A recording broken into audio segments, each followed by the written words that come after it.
Hey guys, this is Fingerpicking 101 from GuitarMadeEZ.com. Today I want to set you off on the right foot for playing fingerpicking songs, okay? Anything that involves you picking individual strings to make the chords and to play the song. So this lesson goes out to a buddy of mine, Frank. Frank sent me an email. He had some questions about basics of fingerpicking. He's just beginning. So Frank, buddy, this one's for you.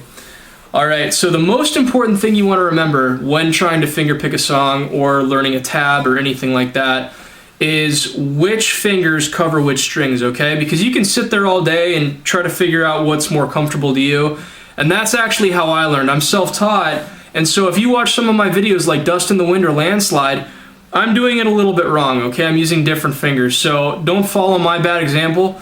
The biggest analogy I can use for what I did was it's almost like learning how to use a keyboard, and everyone's supposed to, you know, nowadays look at the screen and not look at their fingers. I still look at my fingers and I kind of hunt and peck, okay? So that's bad, it's poor form. That's what I did on a couple of my videos. I apologize. That's what happens sometimes when you're self-taught and you don't have a whole lot of money, okay? So, alright, so this is, I'm going to set you guys off on the right foot, okay?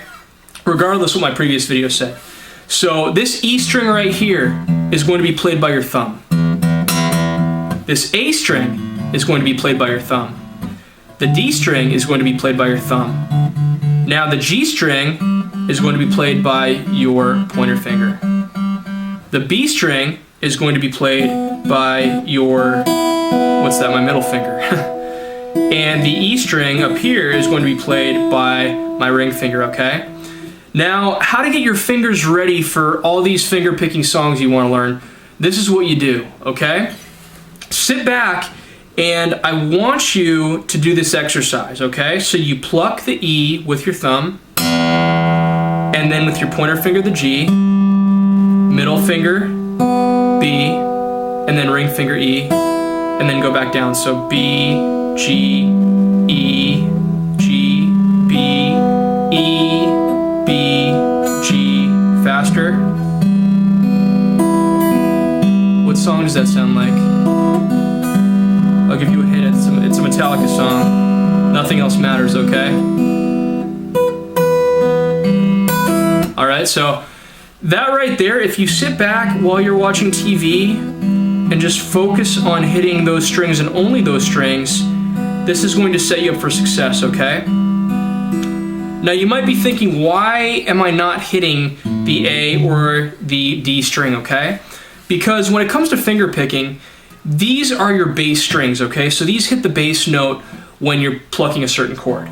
Now these strings right here, the G, the B, and the E string, those are not bass string chords. So what happens is you're only going to be plucking one bass string usually, and then what follows is these guys right here, the G, the B, and the E, okay? So some songs have an alternating bass, like for example Paul Simon's The Boxer, and just because I've learned this song and I've known it for years, I'm going to play it the way that I know how to play it, so I'm cheating a little bit, and I'm using my pointer finger on the B string, and I'm kind of messy on this one, so don't do what I'm doing here, okay? Bad example, I know, but here it is. So this is an alternating bass note.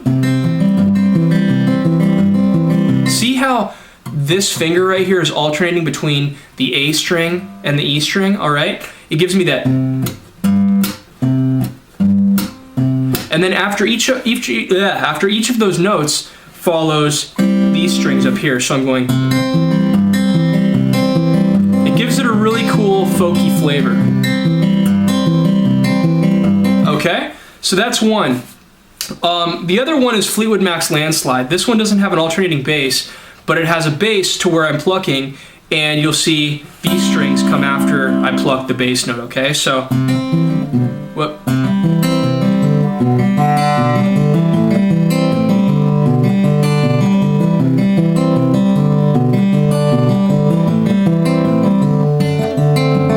Alright, see that? So, I wasn't switching the bass note, I was basically plucking it like this.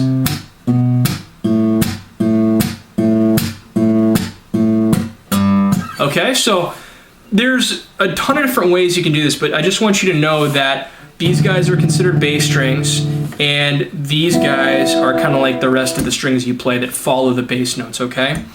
So, with having that said, I just want you to focus right now and take a couple days and just practice for a while and just go.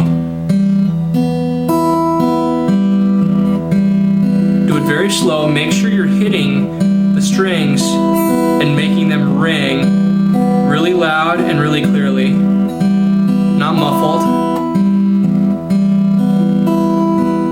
Focus only on hitting those strings, and that's going to set you up for success for learning any song out there, okay? So, I hope you've liked this lesson. Frank, I hope you've enjoyed it. If you have any more questions, please let me know, okay? Subscribe to my channel, follow me on Twitter, like me on Facebook. If you haven't already, please go to mysecretguitartips.com and download My Secret Guitar Tips absolutely free. From me, Justin, to you. And if you want me to be your guitar teacher, please go to teachmeguitar.GuitarMadeEZ.com and I will show you exactly how I got to where I am in my guitar playing. Alright guys, see you in the next lesson. Thank you.